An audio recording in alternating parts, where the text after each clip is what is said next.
ये आकाशवाणी है। कार्यक्रम सामयिकी में प्रस्तुत है कोरोना वायरस संक्रमण पर स्वास्थ्य विशेषज्ञ डॉक्टर मधुर यादव से आकाशवाणी संवाददाता प्रियंका अरोड़ा की बातचीत। डॉक्टर, देश में अनलॉक शुरू हो गया है, पर कुछ राज्य अपनी परिस्थितियों के अनुसार कदम उठा रहे हैं। जैसे राजस्थान ने सीमाएं सील कर दी हैं, मिजोरम ने भी 2 सप्ताह के लिए पाबंदियां फिर बढ़ा दी हैं। तो क्या माना जाए कि नियंत्रण के आसार नहीं है? नहीं, ऐसा नहीं है। केंद्रीय सरकार ने हर एक राज्य को उसके हिसाब से जैसे वो उचित समझते हैं कार्य करने की छूट दे दी है। यदि आपको लगता है कि आपके यहाँ कोई हॉट जोन है, बहुत ज्यादा केसेस आ रहे हैं, तो आप उसमें अपनी सीमाओं को आप बंद कर सकते हैं। नहीं बंद करते हैं तो थोड़े दिन के लिए आप लॉकडाउन बढ़ा सकते हैं। और जहां पर सब कुछ ठीक होता चला जा रहा है वहां पर अनलॉक कर दिया है। आप इधर उधर जा सकते हैं, अपने काम के लिए भी निकल सकते हैं। डॉक्टर, भारत समेत कई देशों में 100 से अधिक जो ग्रुप्स हैं वो वैक्सीन की खोज में लगे हैं। उसमें कुछ के ट्रायल भी शुरू हुए हैं। कंपनियों के बीच भी होड़ है। फिर भी कब तक उम्मीद है कि कोई दवा या वैक्सीन हमारे सामने आ सकती है?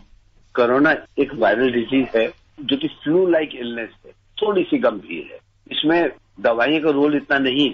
इसमें जो रोल है वो सिम्टोमेटिक ट्रीटमेंट का है। आपको जुकाम हो गया, आपने उसकी दवा दे दी। खांसी हो गई है, आपको बलगम, आपने उसके लिए दवा दे दी। ये जो डिजीजेस सब सेल्फ लिमिटिंग होती है जब तक कि ये बहुत ज्यादा ना बढ़ जाए। जब बहुत ज्यादा बढ़ जाती हैं तो ठीक है, उसका एक और इलाज है कि आप कंटिन्यूस उसको ऑक्सीजन दीजिए, वेंटिलेटर पर रख दीजिए। और बहुत से लोगों में जिनमें की डिफिकल्टी ज्यादा होती है उसमें हम लोग प्लाज्मा थेरेपी भी देते हैं। बहुत दिनों से बात चल रही है कि हम वैक्सीन बना रहे हैं, वैक्सीन बन गई है, लेकिन बहुत जल्दी कुछ आने वाला नहीं है, क्योंकि वैक्सीन बनने के बाद उसके ट्रायल होते हैं, फेज 1, फेज 2, फेज 3। और जब वो ट्रायल पूरे हो जाते हैं उसके बाद ही वो मनुष्यों में इस्तेमाल की इजाजत होती है। तो अभी इस समय तो थोड़ा टाइम लगेगा। डॉक्टर, आपने प्लाज्मा थेरेपी की बात की है, तो कितनी कारगर सिद्ध हो रही है ये? अभी तो इसकी स्टडी चल रही है, तो अभी तो बहुत कुछ कह पाना मुश्किल है। हाँ, ये है कि जिन मरीजों में दिया है उनमें से उसमें काफी कुछ मरीज ठीक हो रहे हैं, लेकिन अभी एग्जैक्ट आपको डेटा बता पाना बहुत मुश्किल है। पर हाँ, कारगर सिद्ध हो रही है। देखते हैं अभी आगे और कैसे उभर के सामने। वैसे कई दवाओं के क्लिनिकल ट्रायल्स भी शुरू हो गए हैं। आयुष मंत्रालय ने भी शुरू किया है और भारत भी काम कर रहा है। एक दवा का नाम और आ रहा है रेमडेसिविर। ये जो बनाने वाली कंपनी है दवा, उसने भारत की कंपनियों से भी गठजोड़ किया है। तो आपको क्या लगता है, दवा के मामले में कुछ प्रगति हो रही है? रेमडेसिविर जो है ये कंपैशनेट ड्रग के नाम से मशहूर है। अभी तक हमारे पास छोटी ट्रायल्स हुई थी, कुछ किया पाया था कि शायद इफेक्टिव है, लेकिन कोई इतनी बड़ी ऑनगोइंग स्टडी नहीं हुई कि हाँ हम कह सकें हाँ जी ये एंटीवायरल देने से हमको इस बीमारी में इतना फायदा हो जाएगा। ट्रायल्स हैं, ट्रायल चलते रहते हैं, चाहे हाइड्रोक्लोरोक्विन का या ऐसी का है। तो जब तक हमारे पास कोई ठोस सबूत ना आ जाए कुछ भी कह पाना मुश्किल है, और हम इनको किसी भी पेशेंट्स में अदरवाइज रूटीन में शुरू नहीं कर सकते। एक सवाल और भी उठने लगा है कि जैसे दवा का असर कब तक कितना होगा, क्योंकि जानकारों का कहना है कि जिन बीमारियों के टीके और दवा ऑलरेडी हैं उनसे भी छुटकारा नहीं मिला है दुनिया को। जैसे अगर टीबी का ही एग्जाम्पल लें, तो ऐसे में कितना सचेत रहने की जरूरत है? देखिए, ऐसा है कि ये तो हम लोग डे 1 से मान रहे हैं कि इस बीमारी का इलाज ही बचाव करना है। बाकी इसमें आप सिम्टोमेटिक ट्रीटमेंट देते हैं, खांसी हो गई, जुकाम हो गया, आपने उसकी दवा दे दी, विटामिन सी दे दी, लेकिन जो असली इसका जो इलाज है वो सोशल डिस्टेंसिंग और रेस्पिरेटरी हाइजीन, स्पेशली फ्रीक्वेंटली हाथ धोना और मास्क लगाना। इसके अलावा और इससे बढ़कर फिर कोई और प्रिवेंशन की टेक्निक नहीं। ऐसी भी स्टडीज आ रही थी कि कहा जा रहा था गर्मियों में इस वायरस का प्रकोप शायद कुछ कम हो जाए। आपका क्या नजरिया है इस पर? ये बात पहले भी कई बार उठ चुकी है, ऐसा कुछ नहीं है। और अब तो गर्मी पड़नी शुरू हो गई है, 43 का टेम्परेचर 44 का तो पहुंच ही गया है। इसके बाद भी कोरोना केसेस बढ़ रहे हैं, तो आप कुछ सोच सकते हैं। असल में होता क्या है कि ये जो वायरस है ये बाहर निकला हो, किसी सरफेस से टेम्परेचर बढ़ जाए तो ये अलग बात है। अदरवाइज बहुत मुश्किल होता है ये कह पाना कि ये गर्म पानी पी लिया, ये कर लिया, उससे वायरस खत्म हो गया। वायरस खत्म नहीं होता है। डॉक्टर्स, अब जैसे अनलॉक शुरू हो गया है तो हमें कसरत करने की, वॉक करने की भी छूट मिल गई है, पर बीमार होने के लिए नहीं, स्वस्थ रहने के लिए। तो आम लोगों ने जो मॉर्निंग वॉक फिर शुरू कर दी है, उसमें कितनी सावधानी बरतने की जरूरत है? देखिए, ऐसा है कि ये जो अनलॉक हुआ है ना, हमारे लिए नहीं हुआ है, ये इकोनॉमिक रीजन से हुआ है। हर एक आदमी को अब समझना चाहिए कि इसके पीछे कारण ये है कि हमारी इकोनॉमी डाउन जा रही थी, इसलिए हमने अनलॉक शुरू किया। सबको बाहर निकलने की जरूरत नहीं है, सबको घूमने की जरूरत नहीं है। अगर आप घूमने भी जाते हैं तो आप अपने फेस मास्क लगाएं। आप यदि मार्केट में जाते हैं तो आप सोशल डिस्टेंसिंग मेंटेन करें। फ्रीक्वेंटली आप अपने हाथ धोएं, वो सारी प्रिकॉशंस बरतें। और यदि कार्य ना हो तो घर से बाहर अभी भी ना निकलें, और ऐसा आप कम से कम अगले 4 हफ्ते कीजिए।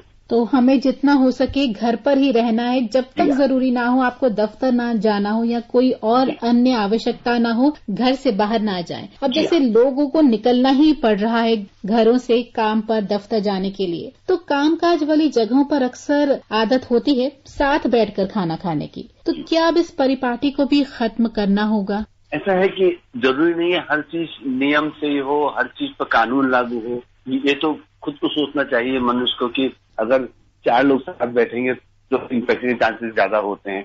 तो जहां तक हो सके इससे दूर रहें। कोशिश करें कि भाई ठीक है, दूर से नमस्कार करें और अपने चैम्बर्स में बैठे, अपने कमरों में बैठे, वहां पर सोशल डिस्टेंसिंग मेंटेन करें और जहां तक हो सकता है अभी सोशलाइज कम करें।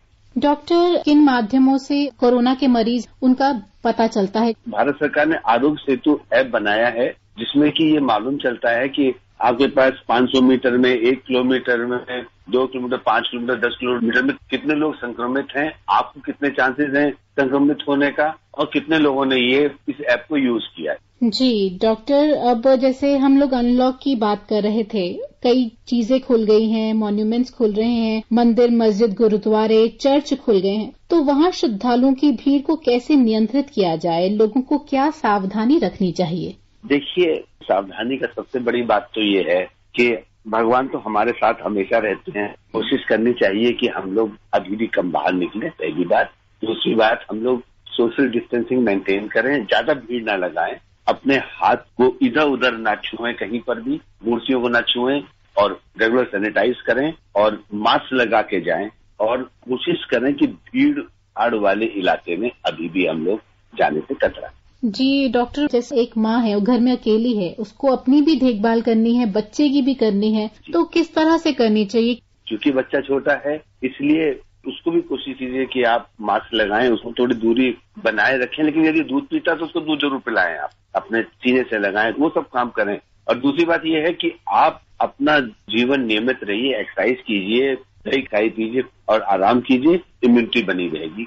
तो क्या ऐसे तत्व लेने चाहिए, क्या आहार लेना चाहिए जो कहते हैं कि इम्यूनिटी बढ़ाए? क्योंकि इसमें सबसे जो महत्वपूर्ण है कोरोना से बचने के लिए एक इम्यूनिटी है, तो ऐसे हमारे आहार में क्या चीजें होनी चाहिए? लेकिन हमारे आयुष वाले कहते हैं कि आप हल्दी ले लीजिए, आप अदरक ले लीजिए, शहद ले लीजिए, इससे इम्यूनिटी बढ़ती है।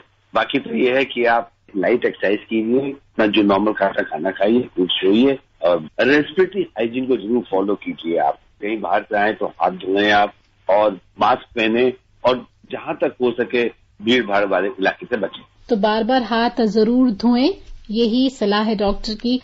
डॉक्टर, अब घुलना मिलना बढ़ गया है और ऐसा भी रहे कहीं न कहीं मन में कि भय भी है, तो उस भय से कैसे निकलें?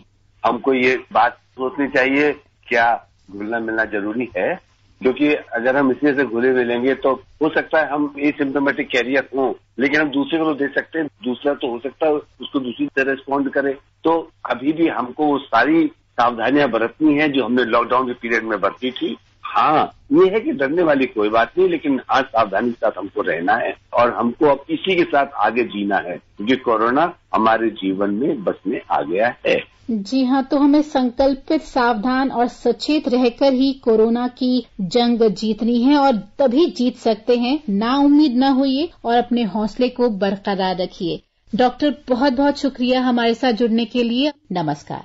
अभी आप सुन रहे थे कोरोना वायरस संक्रमण पर स्वास्थ्य विशेषज्ञ डॉक्टर मधुर यादव से आकाशवाणी संवाददाता प्रियंका अरोड़ा की बातचीत। ये कार्यक्रम आकाशवाणी के समाचार सेवा प्रभाग द्वारा प्रस्तुत किया गया। इसे आप हमारे mobile app news on AIR पर भी सुन सकते हैं।